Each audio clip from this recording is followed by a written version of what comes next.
The president of the National Taxi Union made his position clear. Lucien Joseph says the government has to meet the demands of taxi operators or face strike action.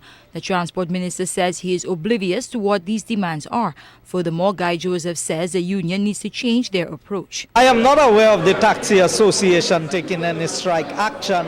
I don't know whether they have sent any correspondence to my ministry indicating what their grievances are.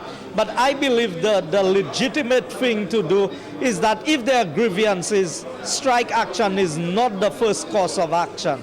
The first course of action is dialogue. And if dialogue does not work, then you resort to other measures. So I don't know that there are any issues that the union may have written to me on that I need to address.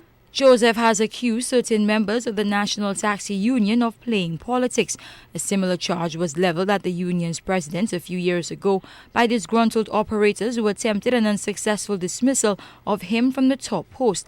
The transport minister has called on taxi operators to know who they are standing with. If people want to take their livelihood and play politics with it, and it is clear that some of the top leaders within the taxi union, they make no bones about it that they are politically motivated by their actions. And it is for the membership to determine what they are doing, whether it is in their best interest. The taxi union president says the livelihood of taxi operators are in danger from a driver training program the ministry started in October. He says it is an attempt to train owners of H-plate vehicles to replace existing taxi operators. We need the government to regulate the sector. The governments are only to be the regulator. And now government is implementing laws, regulating, and the key player. Government has nobody telling them what to do. And this is wrong. The minister appeared dumbstruck that this might be the reason for a threatened strike. Joseph says the course is offered by the Continuing Education Department of the Community College and is open to all interested persons. He says he has no control, nor does he know who is taking the driver training program. What are the grievances with the taxi sector? Why they would want to go on strike? Because we are training people.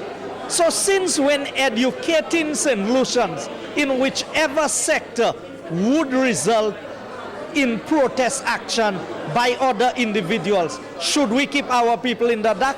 The only grievances I have heard from the taxi union is that we intend to give taxi plates to the persons we are training. And they said we are training the drivers or the owners of the H vehicles. That is not so. I don't even know who are the persons going and register at Sir Arthur Lewis to be trained. Lucien Joseph says he will write to the Prime Minister and copy it to the two ministers he accuses of attempting to sabotage the taxi sector by next week. He says after that, the government will have 1 week to respond or face the consequences. Carmi Joseph, HTS News, Channel 4.